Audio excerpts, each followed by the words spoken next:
Good morning, everybody. It is Matt Modi here with OddsJam, here to give you some NBA player prop best bets for today. Not going to be like yesterday. There are, in fact, a ton of player props to lock in today. So sticking with the NBA player props, using OddsJam, using the positive expected value page to find an edge over these sports books. Now, I will say, I talk about how mathematically profitable all of these bets are. Doesn't mean every single bet's going to win. It doesn't mean you're going to profit every single day, week, month. Sometimes, unfortunately, the games still do need to be played, and variance is a very real part of sports betting. You could have a really good play, but it could just not work out in your favor. So looking at my OddsJam bet tracker, which there are actually some pretty awesome updates to, so I definitely recommend signing up for the bet tracker. It's completely free. We have a sweat station where you can sweat out all of your current bets and just like see where everything is and where everything has to go. You can look at previous days as well. Yesterday, I was up a total of 124 in profit. I actually started really hot yesterday and then kind of had a slow ending to it.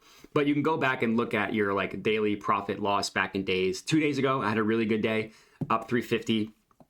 And then if you go to the dashboard, it takes a little bit to load because there's a lot of data that is being calculated here, but it pulls up graphs and odds from pretty much anything you could ever want to see regarding your bets, your total profit, ROI, all that good stuff. So for this week, overall, I'm up about 1,200, which is still really good. Obviously not complaining about that at all.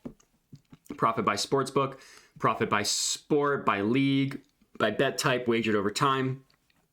Pretty much anything you could ever want to know about your betting history, you will find on your dashboard. And then the sweat station is fun to do during games because then exactly what it sounds like. You could just sweat out your bets, see how close you are for some of your bets to cash. But so yeah, anyways, just wanted to talk about that, mostly highlight the variance aspect of it. And let's get to these player props. So the first one that we're going to go ahead and lock in here, really, really good play. Bam Adebayo over 2.5 assists. So this play is at plus 143 odds at BetRivers. The no vig line that OddsJam calculates can also view this as the OddsJam perfect line. The true line prices this at about plus 138.5, just below plus 138.5. So right off the bat, you see that there's about a 5-cent gap roughly between the no vig odds and the BetRivers line.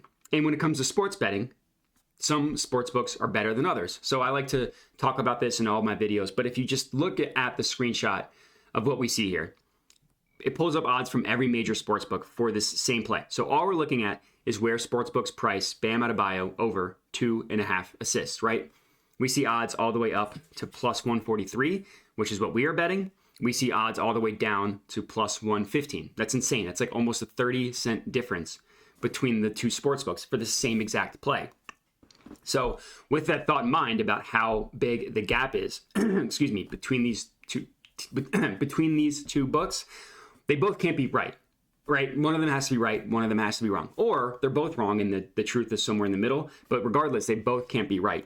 So when I say that some sports books are better than others at pricing odds, this is exactly what I mean. When you're looking at a screenshot and you see a wide range of odds for the same exact play, some are better than others. And the sharp ones, the ones that are consistently the best, is what is pulled into these no vig odds here using a weighted average. So OddsJam collected a ton of data from previous betting opportunities and used that data to determine what sportsbooks are consistently the best at pricing odds. And then to go into the specifics of it, Pinnacle is one of them. Pinnacle is considered the sharpest sportsbook in the world. So I always like to compare the bet that I'm placing to the Pinnacle line, plus 122. That's a really good sign. BetOnline is another sharp sportsbook, also at plus 122. That's a good sign. DraftKings, pretty good with player props, plus 125. And just look at the rest of the sportsbooks, right? From plus 115 up to plus 126. This plus 143 is a huge outlier when you compare it to the rest of the sportsbooks. And that's exactly what we're looking to do when we are positive EV betting. You want to bet on outliers. So this is play number one, Bam Adebayo over 2.5 assists, plus 143 odds at BetRivers. Next up, we are looking at OG Anunoby, or OG Anunoby, if Kendrick Perkins was saying his name, under 1.5 made three-pointers. So this is at plus 155 odds at BetRivers. OddsJam perfect line prices this at plus 150. So the sharpest sports books in the world price it about 5 cents lower than the BetRivers line at plus 150. And then again, let's compare the BetRivers line to every other book. So FanDuel and PointsBet are kind of close, with FanDuel being at plus 148 and PointsBet being at plus 145. But the important books, the sharp books, as well as the majority of the books, are pretty decently below the BetRivers number.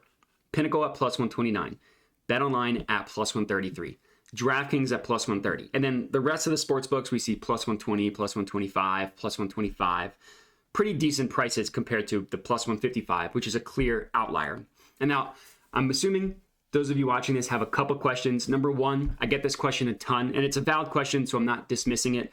But so the question is, why would you bet on something that's plus money, like the plus 155 up here, the plus 143 up here? Plus money inherently dictates that your bet has a less than 50% chance of winning. So why would you be placing a bet that is more likely than not to lose? It's a great question. I understand the psychology behind it. I was that way when I first started sports betting. Before I discovered OddsJam, I almost never bet on anything that was plus money.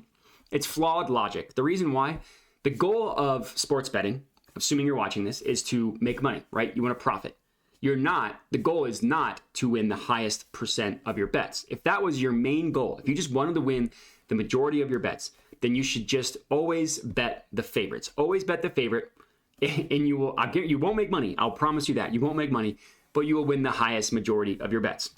Why won't you make money? Because you're not going to win at a high enough rate to profit because of the odds, right? If you're betting on favorites all the time, you're betting on steeper odds. Now the Bills, pretty big favorites against the Bengals. They got smashed. The Jaguars were underdogs against the Chargers. They lost, right? Upsets happened. The Giants were underdogs against the Vikings. Upsets happen all the time. So that's point number one.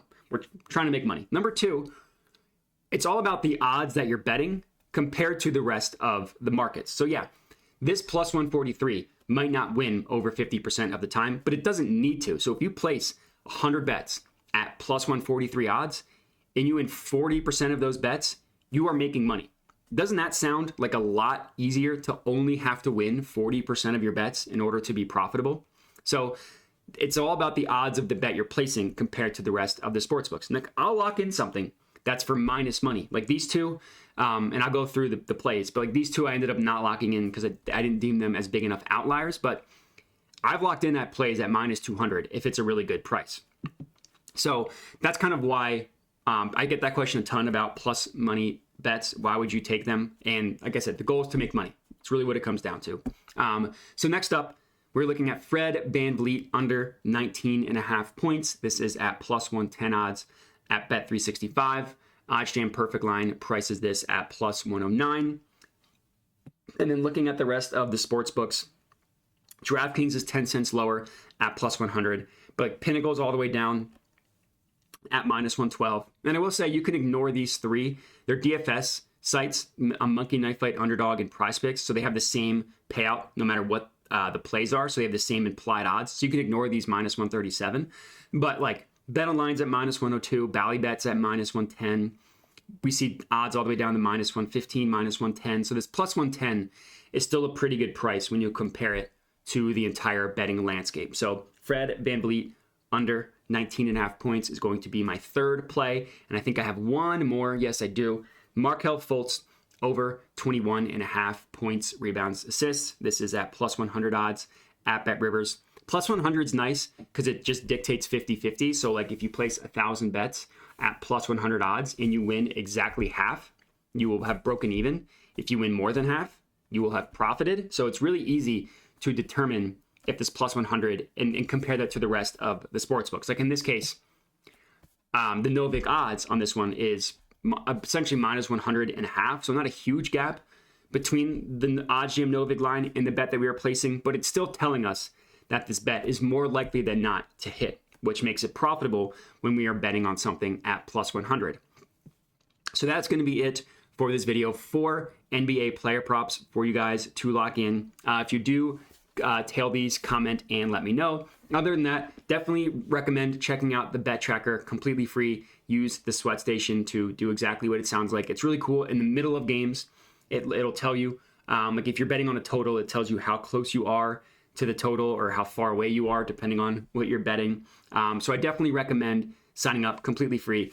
But that's all I got. So if you want to find me on social media, you can at my Twitter handle you see on the screen here, Jedi Modai, little Star Wars shout out there. And then other than that, would appreciate if you could like the video, comment, subscribe to the OddsJam YouTube channel. That helps me out a ton. But that's it. So appreciate everybody watching and have a good one.